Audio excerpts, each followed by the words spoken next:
sehemu yetu ya mwisho kwa leo ya semina yetu, na moja kwa moja tutaanza na jamaati islamia.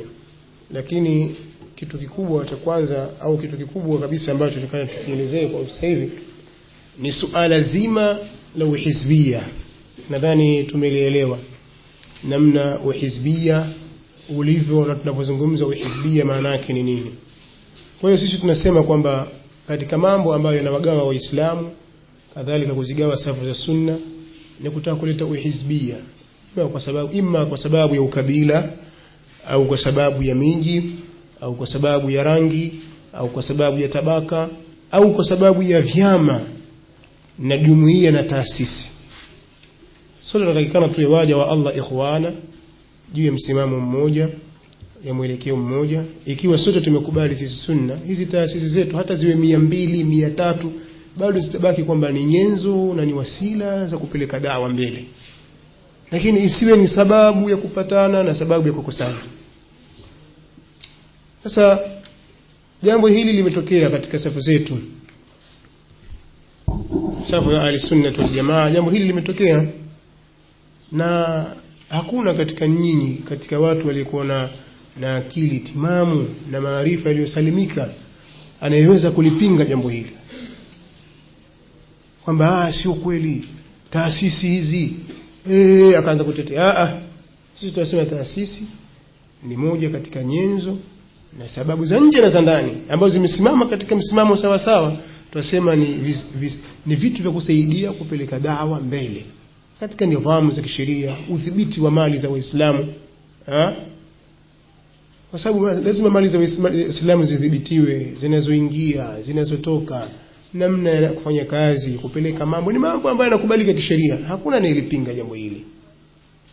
Tunachozungumza ni hizi sura za kihizbia zinazoletwa, ubaguzi wa utaasisi. Alafu watu wanatoa hoja eti Sheikh Saleh Ali Sheikh pia kajihusisha.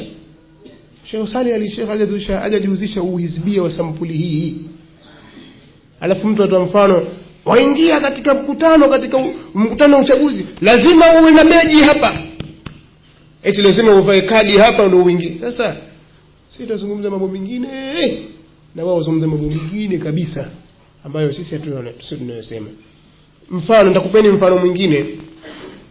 Sisi nakumbuka mimi niko katika Masjid al-Faruq pale Pongwe, ambao ni markaz wa Sheikh al-Islam Ibn Taymiyyah, ambao sisi tunapeleka da'wa yetu kwa njia ya taalimu, kusomesha dini, halaka. Nadhani inafahamika.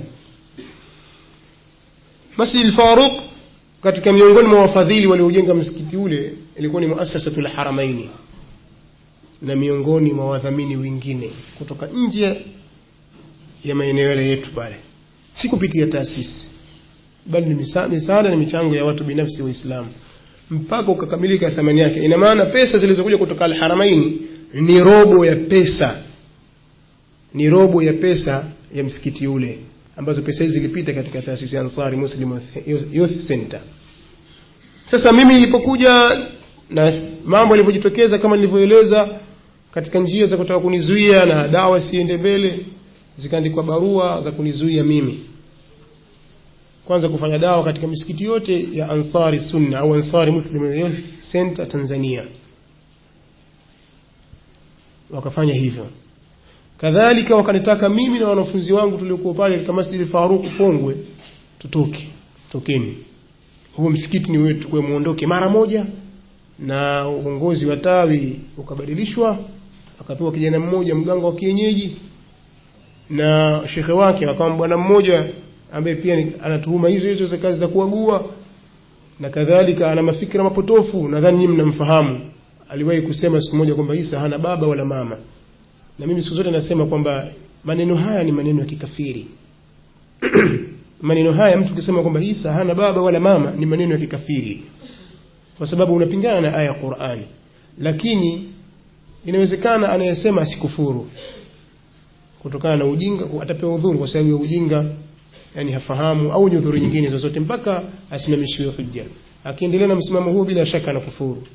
Bwana huyo, kijana huyo ambaye ana misimamo hiyo potofu, na tayari taasisi ya Ansari Muslim Youth Center iliwahi kumzuia kwamba asiguse katika mimbari za misikiti kwa sababu ya kauli yake hiyo na nyinginezo.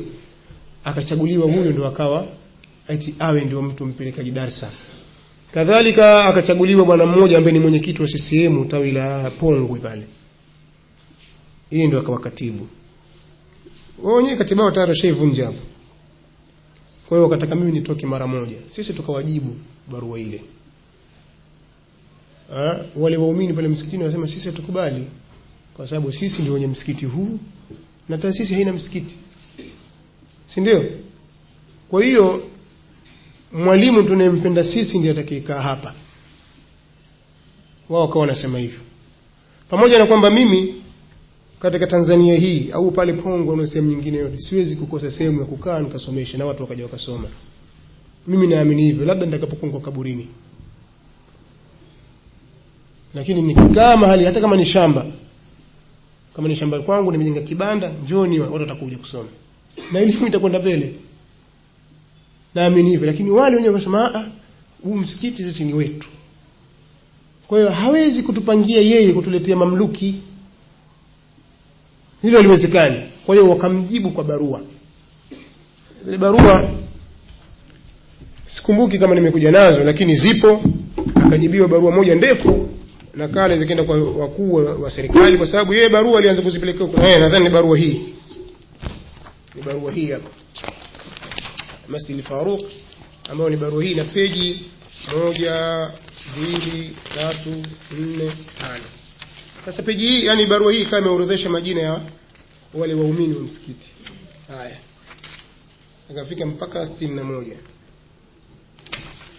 Yani kile cha habari chasema yahusu kutofautiana kulikotokea baina yako na Ustadh Qasim Mafuta kwa niaba ya waumini wa Masjid Faruq Pongwe Tanga, ambao orodha yao ni kama ifuatavyo. Hapo chini wakatajwa majina yao kwamba wao hawako tayari mwalimu huyo atolewe katika msikiti. Si ndio? Barua hii ikaandikwa kama vile yeye alivyofanya, ikapelekwa kwenye vyombo vya serikali. Maana yeye alipoandika barua ile akatisha, nakala kwa mkuu wa wilaya, nakala kwa afisa usalama nini, kwa OCD, nakala usalama, afisa usalama wa taifa wilaya, nakala anatoa msikiti, aniambia nitoke msikitini, nakala apeleka huko. Ina maana kwamba kama vile hata kufanya usaliti. Sisi tukamjibu kwa kubwa yake. Tukaanza kwanza nakala ya kwanza waziri usalama wa raia, wa pili mkuu wa mkoa wa Tanga, tatu kamanda wa polisi mkoa, 4 mkuu wa wilaya ya Tanga, hivyo hivyo mpaka mwisho kama alivyofanya utaratibu yeye. Sasa barua hii ilikuwa ina ukweli ndani yake, kwa sababu katika maneno aliambiwa, akaambiwa kama ulishapata budget na fungu la kusaidia kuweka maimamu, umepata mishahara kutoka kwa hisani, hizo nguvu zako zipeleke mahali pingine ambako misikiti sasa hivi imekuwa magofu, inalala poponundu ndani, inakuwa ni sehemu ya watoto kucheza na kunya ndani yake. Hivyo hivyo maneno yako humu ndani. Katika baadhi ya misikiti watoto wanakunya ndani ya msikiti, na sehemu nyingine misikiti mbuzi ndimo unamulala. Na misikiti inafahamika Tongoni, ukenda Vunde, ukenda misikiti imekuwa magofu, hakuna wa kuswali kwa sababu Al-Haramain ilipofungwa hakuna wa kuwalipa mishahara. Walimu kakimbia, wengine wakakimbia na speaker, wengine wakakimbia na hivi, yule kakunja kapeti lake kaondoka nalo. Almuhimu ni kwamba misikiti imekosa maduati. Sasa pelekeni huko walimu, usilete hapa tayari mwalimu yuko. Basi ilipoandikwa barua ile, nao wakajibu barua nyingine, tukawajibu nyingine. Mkuu wa mkoa akatuita, kama mkuu wa mkoa wa Tanga yuko pale, RPC na afisa na RCO na mkuu wa wilaya, yani mkuu wa mkoa, kamanda wa polisi mkoa, afisa upelelezi mkoa na mkuu wa wilaya. Bariani yuko kule na sisi tuko huku. Wale wamekaa pale waheshimiwa. Tukajieleza sisi. Sasa tulikuwa tukijieleza, mimi nikahoji maswali ambayo sina haja ya kuyataja sasa hivi kwa sababu itatuchukulia muda. Sasa karatasi hii imeorodhesha haya yafuatayo, ndio majina ya waumini wa Masjid Faruq kwamba hawakubaliani na nini na barua hii. Sasa asema yeye kaanzisha chama na wanachama, yeye sema wanachama bid'a haifai. Sasa si wanachama hao, wanachama 61, yeye mwenyewe wanachama 62. Simenielewa? Mmeelewa jamani? Hiyo orodha hapa ni wanachama 61 kwa sababu yeye aliposema sisi katika nidhamu yetu ya taasisi hakuna mwanachama, hakuna waumini, sisi tuna wanachama. Yaani katika taasisi yake hakuna kitu chaitwa waumini, sisi tuna wanachama. Sasa mtu yoyote ule kama kusema hawa ni waumini, wanachama. Ukiandika haya majina watoto wangu, wanachama. Kila kitu mchama, chama. Ndio sera anayokwenda nayo. Sasa vile vile anawazuga watu, yeye mwenyewe pia mwanachama. Sasa apinga chama nini? Sasa kwa maelezo haya tuliyotoa hapa, na bila shaka tunazungumza na watu waliokuwa na ufahamu, washafahamu kinachokusudiwa nini na yeye anajaribu kuvunga watu na kuwalaza. Sasa wewe unafikiri kwa mtindo huu wanaweza kufanikiwa mtu? Kwa mtindo huu atakubali mjadala? Yaani wamekaa watu wasomi, waliosoma, wengine kama yeye, wengine zaidi yake yeye, wamekaa pale na tulabu ilmi wako pale wanaosoma elimu kwa viwango tofauti, wanaofahamu mambo. Atakuja kuzungumza maneno kipuzi na mneo utakuja kumuelewa. Maneno haya anaweza kuzungumza kwa watu wake pale akawavunga akawalaza, si watu wengine. Ataambiwa Sheikh, lakini kusudiwa hivyo kwa sababu kadha ataelezwa ule utaratibu. Hata kuwa la kusema, kwa hawezi kukubali mjadala hata siku moja. Na kama mabisha akamwambieni, bali kashaambiwa asema mjadala wa nini? Sisi sote kitu kimoja. Lakini huko waendeleza propaganda zake. Kwa nidhamu hizi na system hizi watu wanazokwenda nazo, ilikuwa hii ni safari na treni ilishawaka moto, liko kwenye kasi, mwendo kasi sasa. Kwa lazima lipigwe vita. Sisi katika dawa ya sunna hatufahamu vitu hivi. Hizi ni sera za mahizbi na vyama kama Ikhwan Muslimin, Hizbu Tahriri. Hizi ndio sera zao. Sasa kutuletea uvundo huko nje, kuleta katika safu ya sunna hatukubali. Wewe si katika Ahlubadiri. Rudisha huko ulikotoa mambo haya. Tuletee farka katika safu ya sunna, na sunna hii si ya mtu. Ukasema kwamba hapa Tanzania utataja sunna, usimtaje Barayani. Kwani yeye ndo nani? Yeye nani?